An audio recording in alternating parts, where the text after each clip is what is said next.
vigas que contribuyen a proteger un poco la decoración escultórica de estas portadas, la novedad, pues, las columnas de las jambas se ocupan por estatuas. Por eso llamamos a cada una de esas piezas estatuas columnas.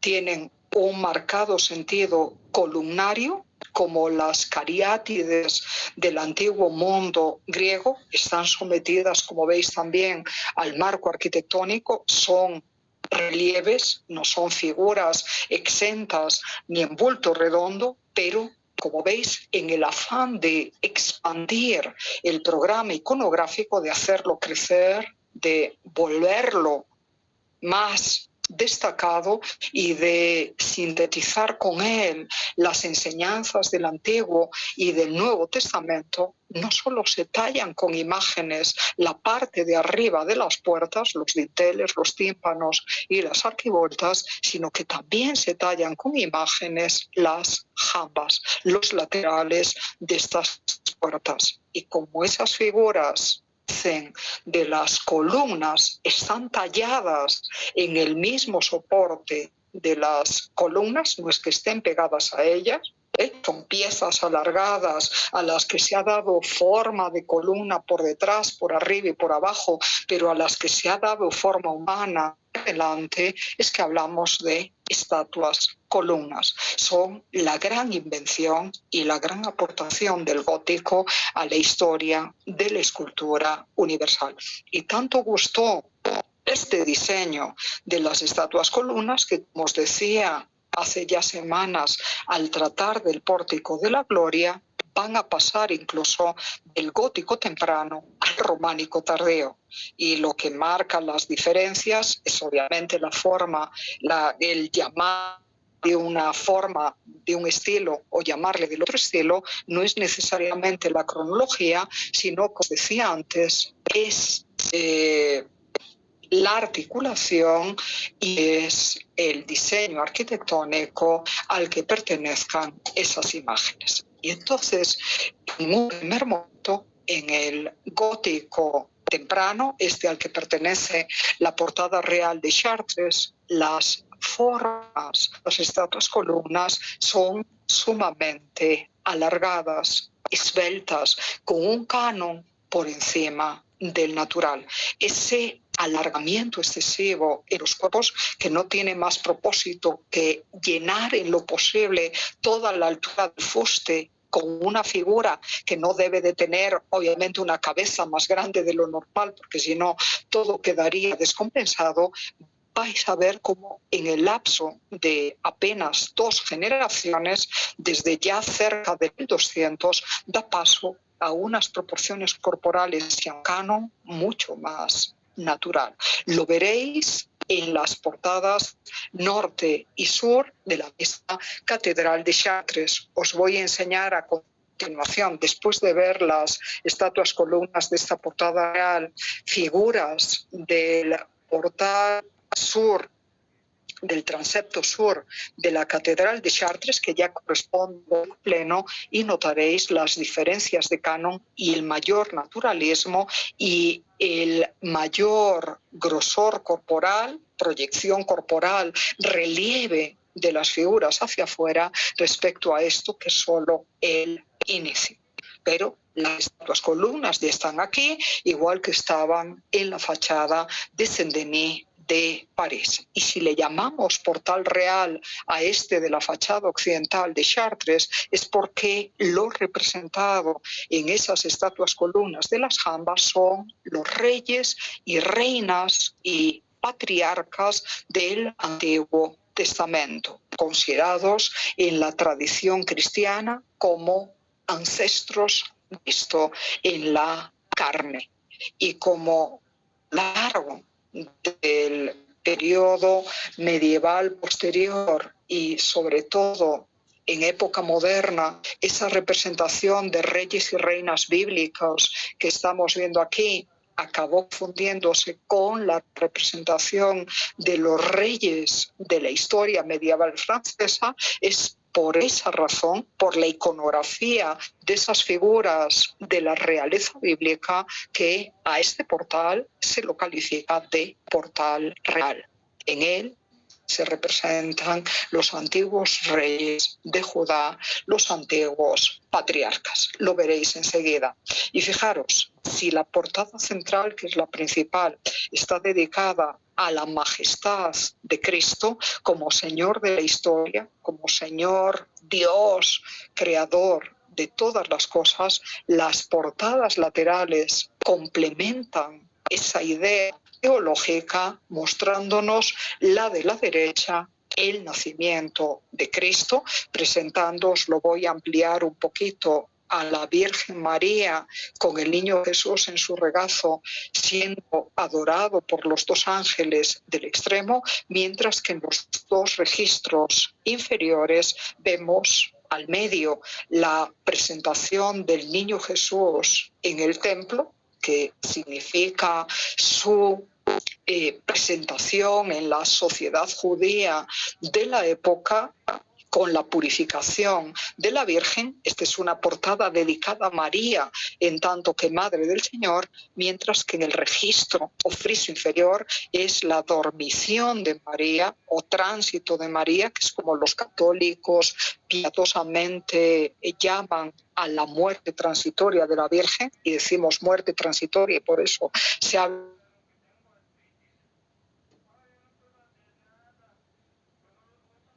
del tránsito de María, porque María resucitó, fue elevada por él en cuerpo y alma a los cielos. Recordad que eso al principio no era dogma de fe, se puede creer o no en él, pero para los católicos es un principio fundamental de su fe por la distinción que merece María en su condición de madre del propio Cristo. Entonces, como veis, esta portada de la derecha está dedicada a la Virgen. María, os lo decía el otro día, cobra un protagonismo muy fuerte a lo largo de los siglos góticos y especialmente en el siglo XIII. Anteriormente, en el periodo medieval previo, en la época prerrománica, incluso en el románico temprano o pleno, apenas había sido representada, como no fueran imágenes devocionales como las tallas de madera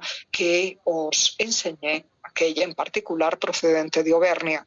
Pero a partir del gótico, la fe en su misericordia, en su bondad, en su humildad, el amor que los fieles cristianos le profesaban a María, en tanto que modelo de virtud y madre de Cristo, es tal que hace que su presencia se multiplique en las portadas, en las imágenes devocionales talladas en madera, hechas en marfil, elaboradas en oro o en plata, en las miniaturas, etcétera, etcétera. Y siempre en las catedrales francesas, por lo menos alguna de las puertas está consagrada a la Virgen. Ya os dije que hay muchas catedrales dedicadas a María. La de Chartres es de Notre Dame también. Y por lo tanto, aún respetando la superior jerarquía de Cristo, por eso le dedican a él la portada central. Como veis, la portada lateral, la portada de la derecha, está dedicada a su madre y con ella a glosar y evocar la infancia de Cristo. Y fijaros, como Cristo para los creyentes es el verbo divino, la sabiduría divina, y como el programa iconográfico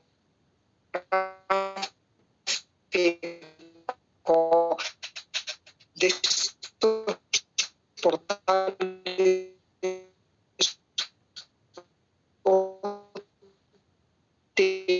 sumas teológicas y escolásticos, universales, de esa portada dedicada a María y al niño Jesús como verbo encarnado. El verbo se hizo hombre y habitó entre nosotros. En las arquivoltas veis sabios, filósofos de la antigüedad clásica. Está Pitágoras, está Aristóteles, está Platón ahí. Acordaros que la Edad Media recoge e integra en el pensamiento cristiano toda esa tradición clásica anterior, más que fuera de gente pagana que creía en diversas divinidades, y también están representados ahí imágenes de las artes liberales, la gramática, la retórica, la dialéctica, expresando la geometría, la matemática, la música, la astronomía, expresando esa ansia de conocimiento que tiene el ser humano y con la que empecé la reflexión de hoy, y que es don divino. Como veis en la portada, se testimonia, se trata de mandar el mensaje de que la sabiduría humana es un don de la sabiduría divina, y que a través de la inteligencia que Dios nos ha dado, el ser humano está predestinado a descubrir a Dios, a volver al cielo, si hace buen uso de facultades intelectuales, claro. Así que sabiduría divina y sabiduría humana son presentadas armoniosamente. La sabiduría humana rindiendo pleitesía, están los sabios alrededor del niño Jesús, que es esa sabiduría divina encarnada. Y en el otro portal, el que tenéis aquí a la izquierda, si no recuerda, con la representación de la recurrente en este arte dinámico y la historia, y que ese Dios bondadoso que creó a la humanidad y que es misericordioso y compasivo para con sus pecados, debilidades y faltas, estará igual que estuvo y está acompañando a la humanidad entera a lo largo de todos los siglos, a lo largo de toda la historia. Obviamente, si uno no es creyente, todas estas cosas le pueden parecer fábulas o tonterías, pero recordad, el gótico es el periodo en la historia del cristianismo de posiblemente, después de la primera fase de inicios de esta religión, de mayor fervor de la misma. Así que las gentes de aquella época creían firmemente en todo esto, y esta escultura, estas imágenes alimentan esa fe, dan bases intelectuales en las que apoyar y con las que razonar esa fe, y sirven también de consuelo a todos los creyentes de aquellos tiempos. Y para recordarnos que ese Cristo, el Señor de la historia, representan son los zodíacos evocadores de los 12 meses del año, y con ellos del paso inexorable y constante del tiempo. Así que la eternidad, el tiempo eterno divino, también se contrapone aquí y se armoniza aquí con el tiempo humano, marcado por el paso de los ciclos en la naturaleza, por el transcurso de los años, por el paso de la infancia a la juventud, a la madurez, a la vejez y a la muerte, pero sabiendo que eso no es el final de nada, sino el inicio de un tiempo de plenitud en la gloria de Cristo. Así que, como ve, el mensaje de salvación y el mensaje de esperanza está muy recalcado y es perfectamente anunciado en el Antiguo Testamento, y pudo nacer porque en el plan divino estaba la salvación. Es que en las jambas, en las estatuas columnas, se representan a todos esos ancestros, a todos esos antepasados, hombres y mujeres, patriarcas y reyes bíblicos que le precedieron. ¿Os dais cuenta? La historia de la salvación queda resumida en esta portada, mientras que la vida de Cristo y sus milagros y su predicación y su pasión son contados en los capiteles que están por encima de estas estatuas columnas. Vuelvo entonces a disminuir la imagen para que ahora veáis algunos detalles de esas estatuas columnas que hacen su aparición en Saint-Denis y que podemos ver claramente y por suerte bien conservadas aquí en Chartres. En la portada central, que es la principal, trabajó el maestro escultor. Fijaros qué elegancia dio a sus figuras. Lo veis, 3 o 4 de la derecha de la imagen, que aunque son de rostros marcadamente individualizados, el retorno a lo natural como modelo es otra de las grandes características del gótico, y el deseo de transmitir la virtud del alma humana a la expresión y de la nobleza de la cara y del gesto es otra de las características del gótico que nos ponen en el camino del posterior Renacimiento italiano.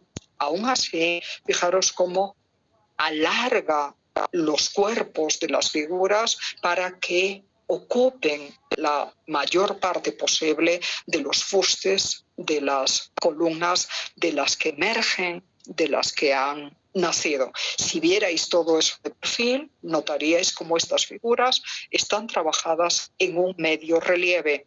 La parte de atrás está completamente pegada al fuste redondeado de la columna. Ya veréis cómo en el transcurso de 2 generaciones, en el lapso de unos 50 años más o menos, las figuras resultan mucho más protuberantes, más proporcionadas, y el fuste de las columnas es como si estuviera fagocitado o devorado por la imagen humana. Ese es un proceso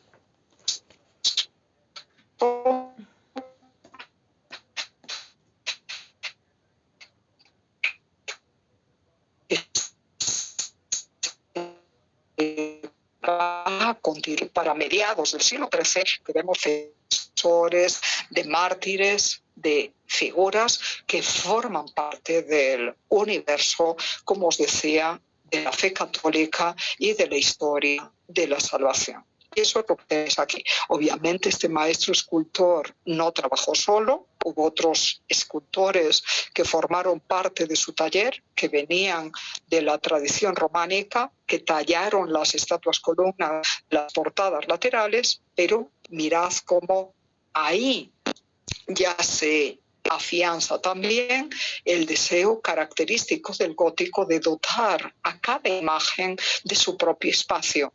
Nacen de la columna, se proyectan hacia afuera, pero fijaros en las figuritas a la izquierda como cada una tiene su propio techo.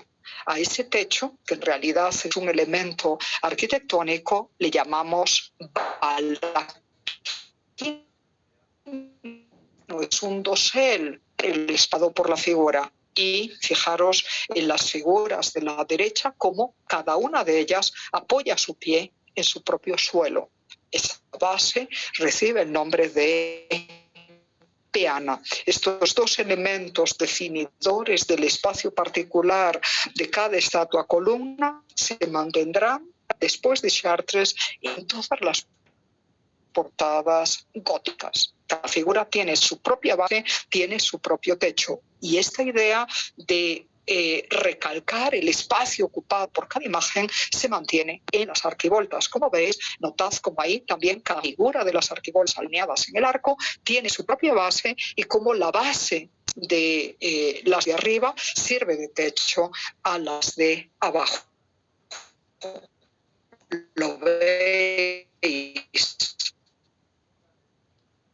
perfectamente aquí, en las estatuas de la ascensión de Cristo de nuestra izquierda, los veis también aquí perfectamente. Y mirad como en este gótico temprano el alargamiento de los cuerpos es muy notorio, los pies caen colgando como si estuvieran de puntillas, según veis, como los habíais visto también en los mosaicos bizantinos de la primera Edad de Oro, pero fijaros cómo a pesar de la estilización en el drapeado, los pliegues caen de una manera sencilla, pero también muy natural, respetando la volumetría del propio cuerpo humano. Y fijaros cómo se ondulan y se curvan sobre el muslo de la pierna. Fijaros en la figura central, que está tirante y protuberante, y mirad cómo caen rectos, como si fueran las acanaladuras de los fustes de las columnas clásicas,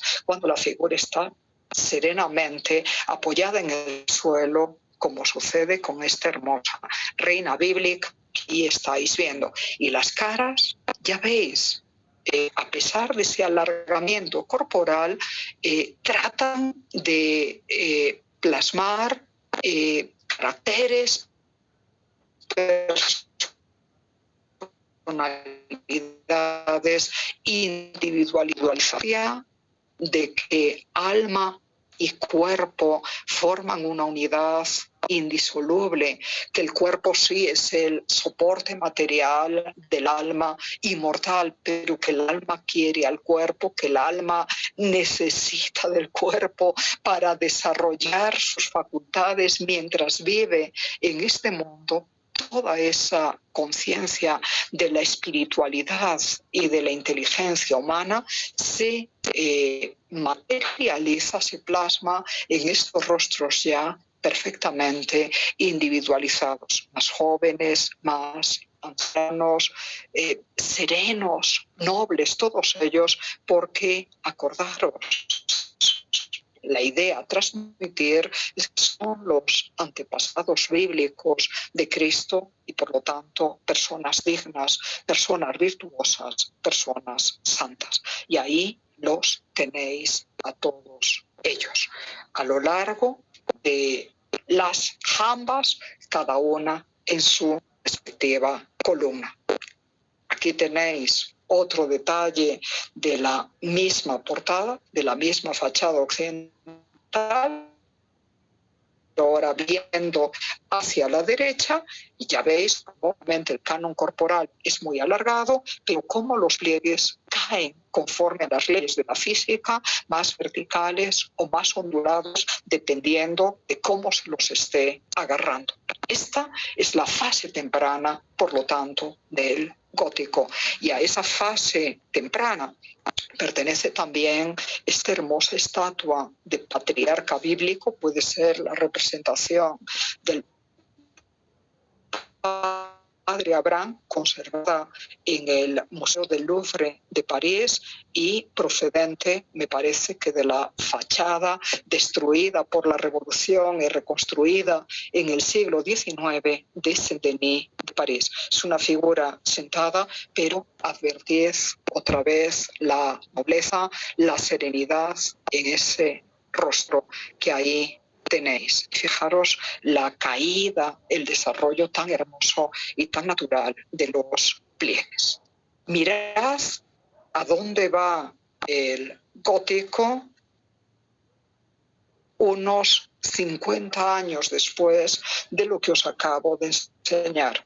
Las dos figuras que estáis viendo aquí, representando a confesores de Cristo en su fe, son San Teodoro, el santo guerrero que veis a la izquierda, vestido como un caballero medieval, y al lado el diácono de los primeros tiempos de la Iglesia, y de hecho el protomártir de la Iglesia de Jerusalén, San Esteban, con el libro de la palabra de Dios por la que él murió sostenido en sus manos. Comparad estas figuras con las estatuas columnas que os acabo de enseñar procedentes de la fachada occidental de Chartres.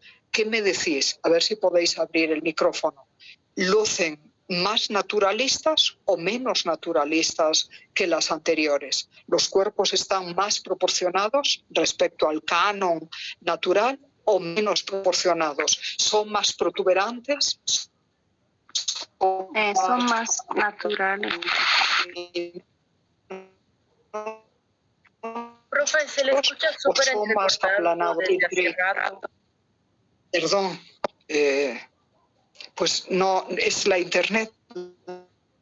No puedo hacer mucho más, solo avisaros de algo si es que tenéis problemas. Quien me contestó antes, supongo que me había entendido bien, ¿verdad? La que hablaste, la que dijo que eran cuerpos más naturales. Sí, doctora, son más naturales. El canon no está alargado. Bueno, pues fijaros, esa evolución es similar a la que vimos en el arte griego desde el periodo geométrico, arcaico, clásico, que hemos estudiado el año pasado. En el gótico también son esos los pasos. Al principio, cuerpos muy alargados, muy esbeltos, tratando de alcanzar todo el largo del fuste casi de las columnas. Luego ya se dan cuenta de que eso es inútil. El peso del deseo de lograr una apariencia lo más cercana posible al mundo natural es tan fuerte que lleva a tallar la parte inferior de las de las columnas con elementos decorativos y darle simplemente a la parte central y superior del fuste la apariencia de estatua, como estáis viendo aquí. Y por eso los cuerpos resultan más proporcionados, y eso se aprendió en el transcurso de unos 50 años.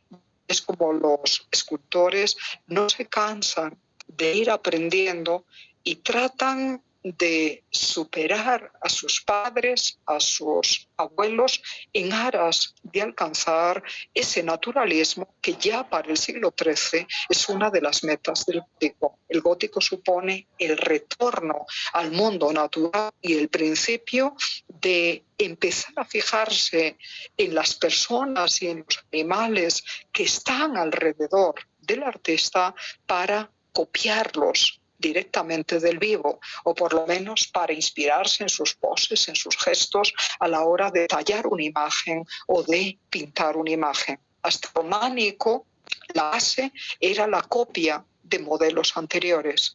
A partir del gótico, los artistas empiezan a fijarse en lo que es la vida. Y por eso os reitero, sin gótico hubiera sido inconcebible e imposible el naturalismo idealizado del Renacimiento. Esto ya empieza en el siglo XIII, como veis. Y fijaros, aunque todavía no saben hacer el contraposto, habrá que esperar 2 siglos más para ello. Fijaros cómo las figuras tratan de tener poses menos rígidas, de curvar un poquito el cuerpo, de mostrarse más distendidas, como veis en la imagen del Santo Caballero Teodoro que tenéis a la izquierda. Por más que todavía en esta fase de hacia estas estatuas fueron talladas alrededor del 1230, más o menos, cada una está en su propio espacio, y a diferencia de los grupos que vemos en la Catedral de Reims, todavía no estén en diálogo las unas con las otras. Y mirad cómo el estudio del drapeado, el estudio de los pliegues es cada vez más natural. Una de las figuras más presentes y de mayor importancia en estas grandes portadas de las catedrales góticas francesas es el buen Dios, el Cristo hermoso, el Cristo bello, el Cristo joven, noble, amable, compasivo, muy distinto al severo Cristo juez de tantas imágenes románicas o bizantinas de la Segunda Edad de Oro. Y este Cristo ocupa un lugar privilegiado en la articulación de las portadas. Ocupa el lugar del parte-luz, que ya sabéis es ese pilar que está aguantando el dintel, y con el dintel el tímpano del portal central, para evitar que este colapse y que se desmorone toda la obra escultórica y también la obra arquitectónica que está por encima de la puerta. Pues bien, lo que estáis mirando aquí es precisamente el beau Dieu, se dice así en francés, el Dios hermoso, el Cristo bello, el buen Dios de la catedral de Amiens en su fachada occidental. La fachada occidental, acordaros, siempre es la principal. En Chartres, las fachadas sur y norte del transepto son mucho más grandes, están ocupadas por muchas más figuras que la fachada occidental, pero es porque todo eso se terminó de hacer alrededor del 1220, 1230, como os decía antes, ya en esta fase de plenitud del gótico. Pero si no, siempre la fachada occidental es la más destacada. Es ahí donde se concentra lo esencial del programa iconográfico que el maestro escultor, con su equipo de oficiales, instruido en los principios teológicos por algún teólogo, algún canónigo de la catedral, algún sacerdote, algún profesor de universidad que ha de explicarle qué figuras y qué temas y en qué orden y con qué claridad ha de introducir ahí, pues bien, buscando la lógica y la forma más completa y clara de mostrar la historia de la salvación, es que el buen Dios, el Cristo hermoso, ocupa el parteluz de la portada. Y está aquí en la catedral de Amiens, pero también en la catedral de Reims hay un buen Dios, en la catedral de Bourges también, junto con la imagen de la Virgen María, en tanto que Madre de Dios, y junto con el Cristo Juez, es una de las figuras más repetidas en la escultura francesa gótica. Pero ese Cristo bueno, ese Cristo misericordioso, en pie, bendiciendo a todos los fieles, está justo al medio de la portada, en el parteluz, flanqueado por las estatuas columnas de las jambas. Mirad este de Amiens, tallado entre el 1220 y 1230, en la fase de plenitud del gótico, y mirad cómo aquí se vuelve a repetir esa conquista del espacio y esa proyección de la imagen hacia el exterior, hacia quienes la contemplan, que se daba también ya desde el gótico temprano en las estatuas columnas de la fachada occidental de Chartres. También aquí encontráis la peana o base, encontráis ese techo o baldaquino tratado a la manera de la arquitectura gótica del momento, con arquitos trilobulados ligeramente apuntados, y fijaros la nobleza en el rostro de Jesús, la sensación de bondad, de compasión, de misericordia que irradia, inspirándose la representación de la figura en el ideal de un rey, pero un rey justo, un rey bondadoso, un rey que vela por el bienestar de su pueblo de la época, por más que no tenga corona sobre la cabeza. Y mirad cómo la idea de que Cristo es el defensor de la humanidad contra las asechanzas de Satanás y de todos sus secuaces, es que a los pies de Cristo se representan esas dos bestias, en este caso un león y un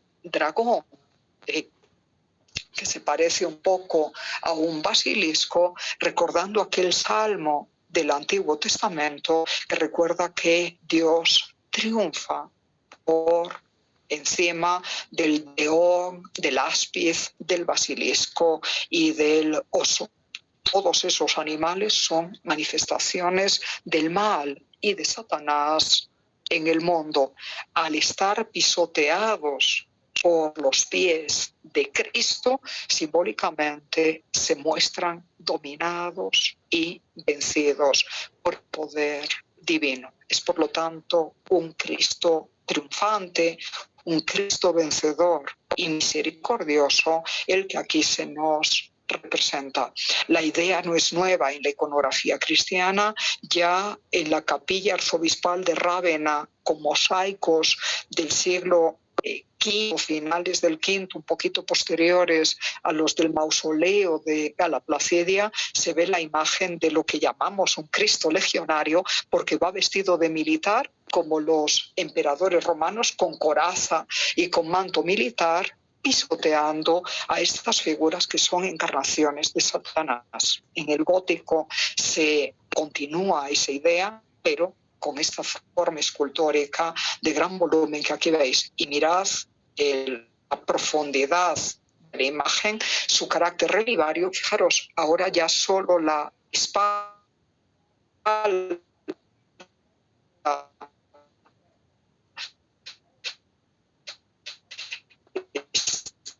está pegada,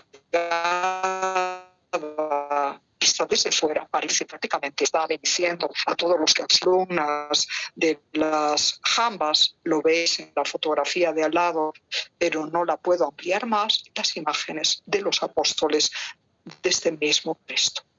Recordad, se busca la coherencia en el programa. Y recordad también, por favor, para diferenciarlo del románico, que aparte del desarrollo más amplio de la iconografía en los tres portales que veis aquí, hay un ordenamiento de las imágenes mucho más claro que en el románico.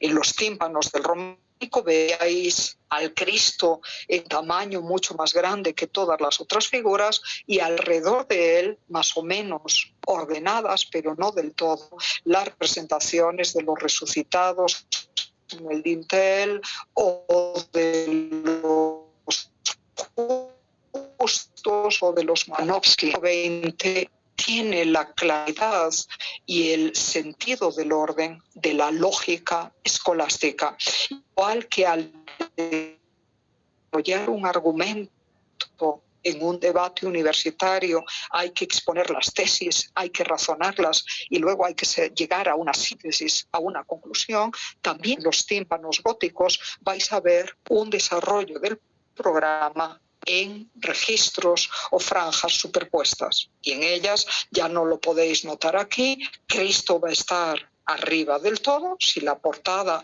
gira en torno a él, y en registros, pero perfectamente ordenados, si el tema es el del juicio final, vamos a ver la resurrección de los muertos, vamos a ver la separación de los justos de los condenados, y en las arquivoltas vamos a ver a los ancianos del Apocalipsis y a los ángeles y a los serafines y querubines del cielo que dan gloria eterna a ese Señor de la historia, a ese Señor del tiempo.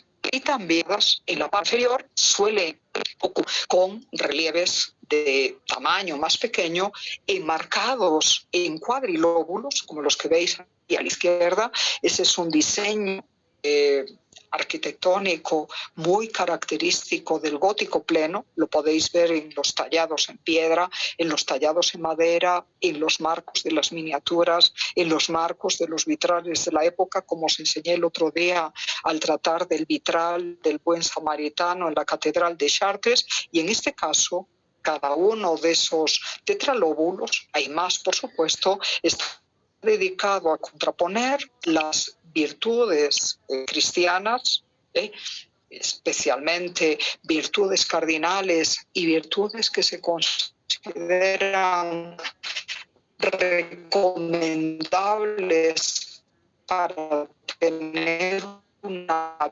vida buena, una vida, ciencia, la humildad, el amor. Contrajo de ellas a la mansedumbre se le contrapone la soberbia, a la paciencia se le contrapone la ira, a la humildad, la vanidad y así sucesivamente. Esas virtudes están evocadas simbólicamente por animales domésticos que las representan y, como veis, aparecen emblemas recogidos por figuras